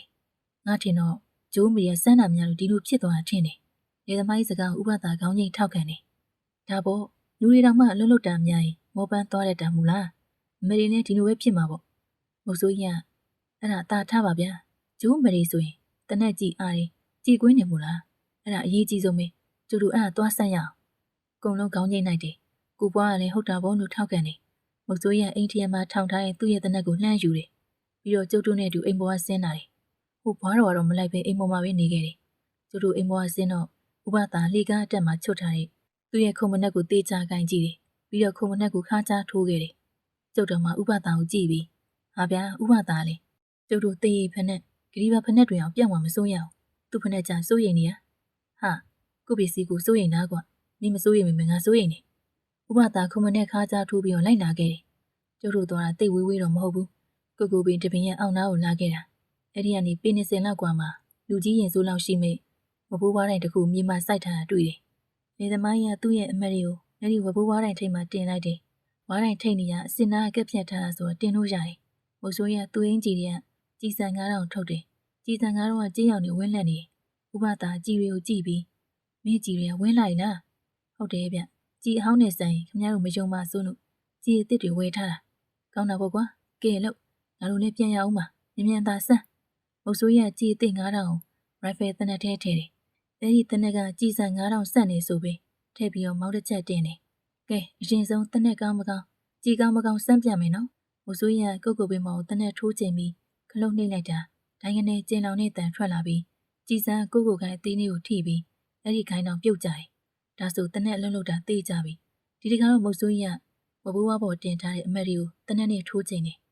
ကျုပ်ကဝဘိုးဝါကိုပြစ်တော်မယ်တကယ်လို့အမက်တွေစွမ်းနေဆိုရင်တနက်ကြီးမိမကူတကယ်လို့ကြီးထွက်သွားရင်ဝဘိုးဝါကိုကွင်းသွားလိမ့်မယ်ปี20အကွာလောက်မှဆိုရင်တော့ပုံမှန်သားဆိုရင်ဒီဝဘိုးဝါကိုကြီးထိမှအမှန်ပဲမုတ်ဆိုးရတနက်မောင်းတင်ပြီးတခါရေးပြစ်ကြတယ်ကြောက်ကနေမြည်ပြီးတနက်ကကြည့်မပွင့်ဘူးကျုပ်တို့အားလုံးအံ့ဩကုန်တယ်မုတ်ဆိုးရတွေ့တယ်မို့လားဆိုရင်မျက်နှာပေးနေခင်ဗျားတို့မြင်နေနော်ဟောဒီကြည်စံကြည်အစ်စ်တွေတနက်ကလည်းချိုရွန်းတာမဟုတ်ဘူးကဲပါလေခင်ဗျားတို့ရောနောက်တစ်ခါစမ်းပြမယ်မုတ်ဆိုးရမောင်းတင်တော့ခုနကြည်နေရောက်နေတဲ့ကြည်စံချွန်းလွင်ဆိုပြီးခုန်ထွက်လာတယ်ဒီတခါလေးမုတ်ဆိုးရတစ်ပင်ကိုထိုးချိန်ပြီးတစ်ချက်ပြစ်တယ်ကြည်ထွက်တာပဲနောက်တစ်ခါမောင်းတင်ပြီးထပ်ပြစ်တော့ကြည်ရမထွက်ဘူးဥပသာခါထောက်ကြည့်ရင်အဲ့ဒါကြည်အားလို့ခေါ်တယ်ကြည်ရိုက်တန်ကြည်စံနောက်ကတွတ်ပြီးကိုရိုက်မိပြီမေကြည်မပွင့်တာတနည်းပြောရရင်မီးမကူးတာပေါ့ကွာကိုပွားဆိုရင်မျက်စိအရောင်လက်နေတယ်မုတ်ဆိုးရမောင်းတစ်ချက်တင်ပြီးနောက်တစ်ခါမယ်ရီကိုထပ်ပြစ်ပြန်တယ်ဒီတစ်ခါလေးကြည်မထွက်ဘူးပြောဒါဆိုရင်ဒီမယ်ရီကြည်ပြီးနေဆိုတာဟုတ်တော့ဟုတ်နေပြီထင်တယ်မုတ်ဆိုးရဒီလောက်ဆိုရင်ဒီကဝဲလက်နှစ်ဖက်လုံးမြင်မြင်ကိုယ်ရီဖြစ်ပြီးဆိုတော့ကျုပ်တို့ရောင်းဝယ်ကိစ္စပြောရုံပဲရှိတော့တာပေါ့ညိုင်သားလူတွေကကျုပ်တို့ကတော့ဒီမယ်ရီကိုကြိုက်သွားပြီဗျာဒီလိုလို့ကျုပ်ဒီမယ်ရီကို9000ပေးဝယ်မယ်ကျုပ်တို့ကိုပွားကိုကြည့်တယ်ကိုပွားတစ်ချက်စဉ်းစားရင်ဒါဆိုကျုပ်6000ပေးပြီးဝယ်မယ်ဒါပေါ့ကိုပွားရကြည်ပြီးမှတော့ဒီလောက်နေတန်နေမို့လားဟိုလူနှစ်ယောက်ခေါင်းချင်းဆန်ပြီးတိုးတိုးပြောတယ်ကျုပ်တို့နဲ့နီးနီးလေးဆိုတော့သူတို့ပြောတာကြားရတယ်ဟိုလူတယောက်ကပတ်စံကြီးပိုက်ထားတယ်လို့အာဆွိဆွဲလိုက်တော့ဆိုပြီးကပ်ပြောတယ်ကျုပ်ကတသိန်းပေးမယ်ဗျာတသိန်းဆိုတာနင်းတော့မဟုတ်ဘူးကိုပွားတစ်ချက်ငိုင်းသွားတယ်ကိုမြင့်ကကိုပွားနာကပ်ပြီးကိုပွားကြီးကြည်ပြီးရင်ဘလောက်တန်နေဆိုတာခမည်းသိရမို့လားလုံးလိုက်စမ်းပါဗျာမဟုတ်ရင်ကျုပ်တို့လက်ပလာနဲ့ပြန်နေရမယ်ကိုပွားခေါင်းငိမ့်ပြီးဒါဆိုကျုပ်တသိန်း2000ပေးမယ်စိတ်ဝင်စားဖို့တော့ကောင်းလာပြီဟိုလူကလည်းကျုပ်တသိန်းခွဲပေးမယ်ဗျာဟောဒီအိတ်ထဲမှာပါတာကုန်ပဲဒီထက်ပိုပြီးမတက်နိုင်တော့ကျုံလဲကိုပွားနာကပ်သွားတယ်ကိုပွားကြီးဆွဲလိုက်တော့ခမည်းငွေလို့ရင်ကျုပ်တို့ထုတ်ချေးဆိုချေးပေးမယ်နေဆက်ကတတိရီစီရောက်ပြီးမှပြန်ဆိုင်ဆက်ပေါ့ကိုပွားချီတုံချတုံဖြစ်နေတသိန်းခွဲဆိုတာအဲ့ဒီခေတ်ကနေတဲ့ပတ်စံလားကျုံနဲ့ကိုမြင့်ကဘေးနားနေအားပေးနေရတယ်ကိုပွားကြီးတတိဖြစ်ခွေးပြစ်တာလုံးလိုက်တော့ဗျာဒါမျိုးခွင့်ရေးဆိုနှစ်ခါမရဘူးကိုပွားဈေးခေါ်ရမယ့်ချိန်မှာဥပသားရရှေ့တက်လာပြီးကျေးဇူးပါပဲကွယ်ဘာလို့ကဒီလောက်တော့မတက်နိုင်ဘူးကွယ်ဒီမက်ဒီလေးကိုဟော်ရီယာတတိလက်ထဲသာရောင်းလိုက်ပါတော့ကွယ်ကိုပွားဥပသားစီပြေးနေတယ်ကျုပ်တို့လည်းဥပသားနာဝိုင်းအောင်ပြီးဥပသားဘယ်လိုလုပ်လိုက်တာကျုပ်တို့တိုင်ပင်လို့မပြီးသေးဘူးဗျဒီမှာဈေးထက်ခေါ်ရင်ခေါ်မှာဟာတသိန်းခွဲဆိုနေလားကွမင်းတို့တက်မှာမတက်နိုင်ပဲမတက်နိုင်တာကိုလှုပ်ဝဲမနေစမ်းပါနဲ့ကျုပ်မတက်နိုင်လို့ဘသူပြောတော့ဥပသားကျုပ်မှာရွှေတွေရှိတယ်ငွေလိုရင်ဗျာကျုပ်ရင်တလုံးလုံးရှိသေးတယ်အမေတို့ပိုင်တဲ့လက်ရတွေအများကြီးဒီမှာရှိရင်နွား3ရှင်းမှရောင်းရင်ရောင်းမယ်ဗျာဥပသားမျက်နှာတီးသွားတယ်ဒီမှာငပွားမင်းငါ့ကိုဂရီပေးထားတယ်မို့လားဒီကိစ္စမှာဥပသားဝဲဆိုရင်ဝဲမယ်မဝဲနဲ့ဆိုရင်မဝဲဘူးဆိုတာလေကိုပွားတစ်ချက်တွေးသွားတယ်ခုငါပြောမယ်ဒီအမက်တွေကိုမင်းမဝဲနဲ့မင်းလည်းမတက်နိုင်ဘူးမို့လားကိုပွားခေါင်းကိုဖြည်းဖြည်းချင်းညိတ်နေစိတ်ထဲတော့တိတ်ကျေနပ်ပုံမရဘူးဥပသားဒီလိုပြောတာအကြောင်းတစ်ခုရှိမယ်လို့ကျုပ်စိတ်ထဲထင်လိုက်ပြီးသားဘာလို့လဲဆိုတော့ဥပသားဆိုတဲ့လူဟာအရာရာကိုတိတိကျကျလှုပ်တဲ့လူဗျကျောင်းမဲ့လှုပ်တာဘာမှမရှိဘူးဂျားရမကြေနဲ့တာကိုမြင့်ကိုပွားရခမည်းတော်တော်သူရဲပေါက်ကြောင်တယ်ကျုံမှသာခမည်းလူငွေရှိ ဒီအမရီကိုဘလောက်ပေးရပြန်ဝဲလိုက်မှာဟိုလူတွေကလည်းကျုပ်တို့စီကအဖြစ်ကိုစောင့်နေပုံပဲကိုပွားအာနာနာနဲ့တောင်းပန်ပါတယ်ဗျကျုပ်အလောက်တော့မတက်နိုင်ဘူးဗျနေသမားနဲ့မုတ်ဆူကခေါင်းချင်းဆိုင်ပြီးတိုက်မြင်နေသူတို့နှစ်ယောက်ကအမရီလေးတင်ထားတဲ့နေရာဝါရိုင်နာသွားပြီးတိုက်မြင်တာမုတ်ဆူကြီးကကိုပွားကိုလည်းညှိုးထိုးပြီးတခုခုကပ်ပြောတယ်နေသမားကြီးကမုတ်ဆူကြီးပြောတာကိုခေါင်းတငိမ့်ငိမ့်နဲ့နားထောင်တယ်နောက်မှသူတို့နှစ်ယောက်လုံးအနားကိုပြန်လာတယ်ညင်သားလူတွေကဘလို့လဲပါကျုပ်တို့ရောက်မှတော့ကျုပ်တို့တသိန်းခွဲပေးပါမယ်နေသမားကြီးကခေါင်းခါပြီးမရောက်နိုင်ဘူးကွငါဟောဟွာကောင်လေးကိုပဲရောင်းဖို့ဆုံးဖြတ်လိုက်ပြီဗျာဒီကောင်ကြီးကတသိန်းခွဲတော့မတက်နိုင်ဘူးပြောနေရလေဘာလဲပါကျုပ်တို့ပေးရနဲလို့လားမဟုတ်ဘူးငါမင်းတို့လိုမျိုးသားလူငယ်တွေကိုမယုံတာမင်းတို့ဘလောက်ပေးမရောက်နိုင်ဘူးဟဲ့ဒီလူနှစ်ယောက်မျက်နှာကြီးမဲရလို့နေသမားကြီးကကိုပွားနာကက်လာရင်ဒီမကောင်လေးမင်းကမုတ်ဆိုးကြီးနဲ့လေရင်းနေရဆိုတော့ငါသစိမ့်ထက်မင်းကိုရှုံးပါတယ်ဒီကောင်တွေကဟောဒီအမရီကိုမဖြစ်နိုင်တဲ့ဈေးပေးပြီးဝယ်နေတဲ့မကောင်းမှုဒုစရိုက်လုပ်ငန်းတွေမှာသုံးချဖို့ဆိုတာသိပြီးသားငါတော့ပတ်စံရိုင်ပြီးရောဒီအမရီကြောင့်လူများထိခိုက်ပျက်စီးမှာမလို့လားဒါကြောင့်မင်းမဲကြောင့်မဲခုနတသိန်းတက်နိုင်တယ်လို့ပြောတယ်မို့လားငါတို့တသိန်းမဲပေးကွာကျုပ်တို့တော်တော်အံ့ဩတယ်ကိုမြင့်ဆိုမျက်လုံးမျက်စံပြူနေလုံးလိုက်တော့ကိုပွားရဒါကိုပွားနဲ့ထိုက်လို့ရတာဗျလေသမားကြီးကလူကဲခက်တော်သားပဲခမရတသိန်းတက်နိုင်တယ်ဆိုရင်ဝယ်လိုက်တော့ပြုတ်ကိုပွားဥပဒါကိုအသာကြည့်တယ်ဥပဒါသူ့ရဲ့မုတ်စိတ်မွေးတွေကိုလက်နဲ့ပို့ရင်ခေါင်းမတိမသာခါပြတာကြည့်ရတာဥပဒါဈေးထက်စစ်ချင်လားမသိဘူးဥပဒါဒီုံမြင်လို့ဒီချုံထွင်ခဲ့တာဖြစ်မှာဗျစိတ်မကောင်းပါဘူးဗျာကျုပ်တသိန်းနဲ့မတက်နိုင်ပါဘူးဟာဒါဆိုရတယ်9000ပဲပေးလုံးလို့စေငါ့ကိုပါတယ်လောက်ပဲပေးထားကွာနောက်မှတို့တွေဆက်ရှင်းလို့ရတယ်ရွာနာနေချင်းနေပဲဥပဒါကိုပွားလက်ကိုပြေးဆွဲပြီးမဝယ်နိုင်တဲ့ပစ္စည်းကိုဝယ်မနေပါနဲ့ငပွားရလာစမ်းပါကွာတို့တွေနေမဆောင်ရင်ပြန်စို့ဥပဒါဒီမှာရှော့ပေးနေပြီနိကျုပ်တို့ပါတယ်လောက်ပေးခဲ့ဟဲ့ကောင်ငပွားငါမင်းကိုဘာပြောထားလဲဥပဒါပိတ်ဟောက်တော့မှကိုပွားခေါင်းငိမ့်ပြီးဟိုဘက်လှည့်လို့တောင်းပန်ပါတယ်ဗျာကျုပ်ဦးကြီးစကားကိုကျုပ်မလွန်ဆန်နိုင်လို့ပါဒီအမရီကိုကျုပ်ဝယ်ပြစ်မထင်တော့ဥပဒါပုံစံကြည့်ရတာတမျိုးပဲကိုပွားလက်ကိုဆွဲပြီးနှဲပေါ်ကိုခုန်တက်သွားတယ်ကြံခဲ့တာကိုမြင့်ကြည့်ရတာဒီအမရီကိုဈေးစစ်ပြီးဝယ်ခြင်းနေပုံရတယ်ဥပဒါကျုပ်ကိုလှင်းမောက်ခိုင်းပြီးဟဲ့ကောင်ကမြင့်မင်းနေခဲ့မလို့လားကွဒီလိုပြောတော့မှကိုမြင့်လဲသွားနေရဲ့လှဲနောက်ပြေးနိုင်ခဲ့တော့တယ်လဲပေါ်ခုန်တက်ရင်မကြေမနက်ဖြစ်နေသေးတာဟိုလူတွေကတော့ကျုပ်တို့ကိုကြည့်ရင်တဖြည်းဖြည်းဝေးကြံခဲ့ပြီကျုပ်တို့တော်တော်ကြာကြာသွားမိတဲ့အထိဘာစကားမှမပြောသေးဘူးကိုမြင့်ကဥပဒါကိုပေဆောင်ဆောင်နဲ့ကြည့်တယ်ကိုပွားကလည်းဘာမှနားမလည်တဲ့ပုံစံမျိုးဥပဒါတော့ဒေါသတွေထွက်နေတယ်လိမ့်လန်ကူရွာဟိုဘက်တော်လန်းလေးစီကိုရောက်မှကိုပွားကထပြောတယ်ဥပဒါကျုပ်ကိုအမရီမဝဲစီခြင်းတဲ့အကြောင်းကဘာများလဲမသိဘူးဗျာဟုတ်တယ်ဥပဒါကျုပ်ကတော့ဥပဒါကိုမကျေနပ်ဘူးဗျာထက်စင်ဟိုလူတွေက4000နဲ့လေရောင်းရင်ရောင်းပါ3000နဲ့လေရောင်းရင်ရောင်းပါခုကျုပ်တို့ထွက်လာခဲ့တော့ကျုပ်တို့ပဲနစ်နာသွားပြီမို့လားအမေမင်းတို့ကမြန်ကအပြစ်တင်နေသေးဒီမန်ငမြင့်အဲ့ဒီအမရီအတူမင်း1000နဲ့ဝင်လေ1000ရှုံးပါပဲအမရီအတူလို့ဥပဒါပြောလိုက်မှကျုပ်တို့အံ့ဩသွားတယ်အဲ့ဒီအမရီကအတူကြီးနာတူကြီးပေါ့ကွာတူကြီးမို့လို့ငါတို့လင်ယောင်းကျင်လို့ခွင်စင်ရိုက်တာပေါ့ဥပဒါဘာကိုကြည့်ပြီးတော့တူလို့ပြောနေတာလေဟေးမင်းတို့နားလည်အောင်ပြောမယ်တကယ်တော့ဒီမုတ်ဆိုးနဲ့လေသမားဆိုရင်လူကတစ်ကြိတ်သေးတညံနေကွာငါတို့ပေါင်းရိုက်ချင်တာဟိကြီးမထွက်တဲ့ငါတူလို့ခံမှန်းမိသားဒီလိုကွာတနက်ကြီးကုန်တွေကိုစားရည်ထဲမှာကြက်ကြစိန်နဲ့ပြီးတော့မှအဲ့ဒီကြီးကုန်တွေရမ်းထက်ကြီးစံပြန်လုပ်ပြီးပြင်ကြေးမှတက်နေတဲ့စားညှိတွေကြောင့်ဒီကြီးကမိမကူငါဘယ်မှာသိနိုင်လဲဆိုတော့ကြီးစံတွေကပြောင်းလဲနေတဲ့သတိထားမိတာစားရည်တွေကြက်ကြစိန်ထားတဲ့ကြီးကုန်တွေကအညှိတွေတက်လာတတ်တယ်ဒါကြောင့်ကြီးကုန်တွေအပြင်ကိုဒီကောင်တွေကြေးပုတ်စင်းနဲ့ပုတ်ထားလို့တင့်လို့ထင်နေရတာတကယ်စားညှိတွေကကြီးစံခုံအတွင်းဘက်မှာတက်နေရလေလိမ့်မဲ့လူကသူတို့လိန်နေတယ်ဆိုမထင်ရအောင်တမင်သက်သက်ဖုံးကွယ်ခြင်းတဲ့သဘောပေါ့တနက်အကြောင်းကြီးအကြောင်းနားမလည်တဲ့မင်းတို့တွေကတော့ကြီးစံမထွက်ရင်အမရီစွမ်းနေပဲထင်ကြမှာပေါ့တကယ်တော့မဟုတ်ဆိုးက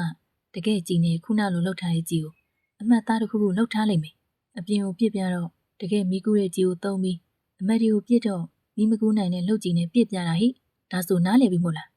ခုမှပဲကျုပ်တို့သိတော်တယ်ဗျာဒါဆိုဟိုမြိုင်းသားလူတွေကလည်းခံရပြီပေါ့နော်ဘယ်ခံရမလဲအဲ့ဒါသူတို့လူကိုငါတို့ကြီးပဲသွားဝင်မယ်ဆိုရင်ကွာ1000 2000လောက်ပဲပေးမယ်ဆိုတာသူတို့သိတယ်ဒါကြောင့်ဒီလူနှစ်ယောက်ကိုဝယ်သူရောင်ဆောင်လို့တမင်ဈေးခေါ်တောင်းတာကွာဒီလိုကွာပထမချက်ကဟိုလူကလက်ပွေးပိုက်လာပြီးပတ်စံ3သိန်းခွဲပါတယ်ပြောတယ်အဲ့ဒီလိုအိတ်ထဲပတ်စံ3သိန်းခွဲဘလို့စောင့်ထည့်မလဲကွာမဟုတ်ဘူးလားနောက်တစ်ချက်ကစမ်းသက်တာမျိုးသူတို့မြင်ပြီးပြီဆိုတဲ့အချက်မင်းတို့စဉ်းစားကြည့်အမရီကကြီးနေတကယ်ပြီးနေပြီဆိုမှတော့ငါတို့ဝဲပြီပေါ့အဲ့ဒါကိုခုနလိုဈေးပြန်ဝယ်တဲ့လူပါတော့သူတို့နဲ့အပြိုင်လူဝယ်ရင်ပတ်စံတွေကတန်ဖိုးများသွားမှာမို့လားဒါကြောင့်ငါမဝယ်နဲ့လို့ပြောတာဒီ ဒီတော့လူလိန်တွေကဘာဖြစ်နေဟိုလူတွေကလူနေမြို့သားတွေမလို့မရောလူစရိုက်လုပ်ငန်းတွေလုပ်မှဘာညာနဲ့နောက်ဆုံးမင်းတို့လက်ထဲရသလောက်စီနေရောင်းဖို့လုပ်တာပဲမို့လားလူပဲကွာဘသူမဆိုပတ်စံများတာနဲ့နေတာဆိုရင်များများရတာပဲယူချင်မှာပေါ့ငပွားရမင်းလည်းနေဆက်မှာဖြန့်ချဘူးတဲ့ကောင်ပဲဒါလေးတော့မသိဘူးလားဥပသာပြောမှပဲကျုပ်သိတော့တယ်ကျုပ်လည်းဘယ်လိုဖြစ်တယ်မသိပါဘူးသူတို့ဒီလိုခွင်းစင်မဲ့ဆိုတာတတိမထားမိဘူးဖြစ်သွားတယ်လောဘကြောင့်မို့ကွာလောဘဆိုတာအမိုက်မအောင်လို့ပြောကြတယ်မို့လားလူတွေကလောဘဖုံးလိုက်ရင်ဟုတ်လားမဟုတ်လားဖြစ်တင်လားမဖြစ်တင်လားမတွေးတော့ပဲလှုပ်ချင်ရကြီးနှုတ်တော့တာဟုတ်ဒါကြောင့်လေလူလိန်တွေကလူတွေရဲ့လောဘစိတ်အမှောင်သုံးချပြီးလိန်ကျင်တိုင်းလိန်လို့ရတာပေါ့ကိုမြင့်ခုမှအမြင်မှန်ရသွားတယ်တောင်းပန်ပါလေဥပသာရကျုံလဲလောဘစိတ်တွေဖုံးသွားလို့ထင်တယ်ဒီလူတွေပြောသမျှနောက်ကရောင်းလိုက်မိသွားတယ်ဥပသာအတင်းခေါ်လို့မဟုတ်ရင်ကျုပ်တက်နေတယ်လို့ပေါင်တန်ချိငှပြီးတော့ဓာတ်ရုပ်ဝဲမဲ့လုပ်နေတာဥပသာကိုခေါ်လာမိတာမှန်သွားတယ်ဗျာငါမပါလို့ကတော့မင်းတို့တွေမိတွေရေတွေနဲ့စမ်းမယ်ဆိုရင်အလိန်ခံရလောက်ပြီဘာလို့လဲဆိုတော့ခုနအိမ်ထဲမှာထိုင်နေတဲ့ဘွားတော်ကပညာသိကြီးကွာငါအမေရီကိုရေခွက်ထဲထည့်ခိုင်းတော့ဘွားတော်ကသူ့ရဲ့ပစ္စလက်ပညာနဲ့မင်းတို့လှည့်ပြားဖို့လှုပ်တာငါသူ့ပညာကိုပိတ်ထားလို့သာအမေရီကခွက်ထဲကြတာငါသာမပိုင်ပညာတွေပိတ်မထားဘူးဆိုရင်အဲ့ဒီအမေရီကဒီပေါ်မှာကူးခန့်နေလောက်ပြီကွာဟာဗျာဒီလူတွေတကယ်ကိုပေါက်မိလိန်စားကြတာပဲလိန်မာတွေဆိုမှလူရောလိန်ရတာပေါ့ကွာခုမှကျုပ်ပြန်တွေးမိတယ်ဒါကြောင့်ဘွားတော်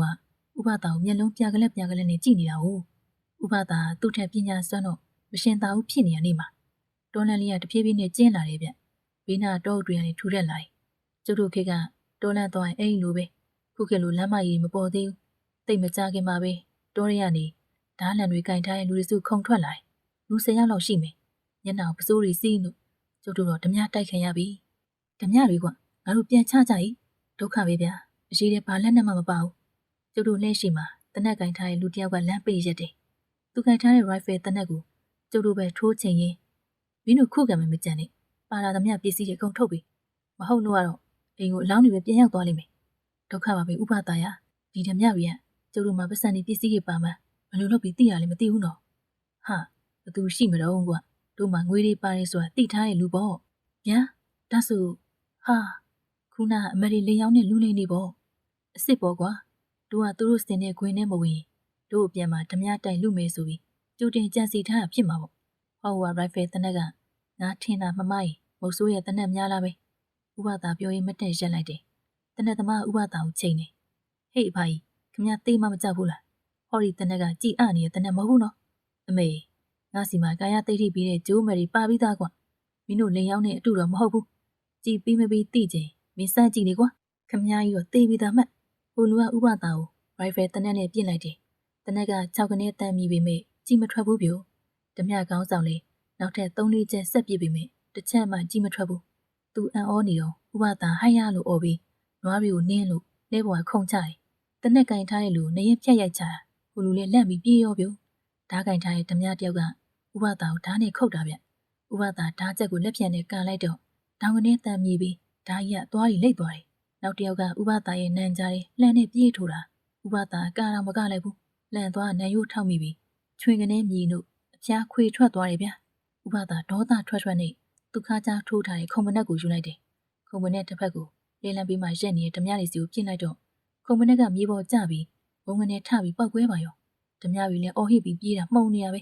ဥပသာနောက်ခုံမနက်တစ်ခုတောအုပ်ထဲပြစ်လိုက်တော့ခုနလိုပဲပောက်ကွဲထွက်သွားပြန်တယ်ဓမြတွေတော့တရားမှအနာမရှိတော့ဘူးဗျာကိုပွားတော့တော်တော်ဒေါသထွက်နေတာဗျမုတ်ဆိုးဒီကောင်ကျုပ်ကိုတမင်ဒုက္ခပေးတာဒီကောင်ကျုပ်သွားတတ်မယ်ထားလိုက်ပါငပွားရတနက်မြင်ုံနဲ့ဒါသူ့ဟာပါလို့ပြောရခက်တယ်မို့လားသူတို့ကမျက်နှာစီးထားတော့ဘသူပဲဝါဆိုတာဆွဆွဲရခက်တယ်မင်းသွားလုံနေမှသူတို့အပြစ်ကနေမင်းပြစ်ဖြစ်နေအောင်မယ်ထားလိုက်စမ်းပါကွာသူတရားသူစီးရင်သွားပါလိမ့်မယ်ဒီလောက်ဆိုဒီကောင်နေလည်းမှတ်သွားရောပေါ့ဥပသာခုံမနဲ့ကတိတ်စွမ်းပါလားငါခုံမနဲ့စွမ်းတာမဟုတ်ဘူးကွာငါတို့အိမ်မော်ရှိနေတော့ပညာသည်ဘွားတော်က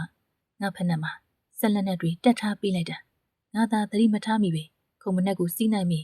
ဒီဆက်လက်နဲ့တွေကထပေါက်တော့မှာဒါကြောင့်ငါဖက်နဲ့ကိုမစီးပဲခါချညှက်ထားတာပေါ့တကယ်ပါပဲဗျာဥပသာတော့ဥပသာပါပဲတကယ်အသေးမွားစားသတိထားမိနေတာဗျသူတို့လည်းလှဲကိုအမြန်နေမိရွာကိုပြန်လာခဲ့ကြတယ်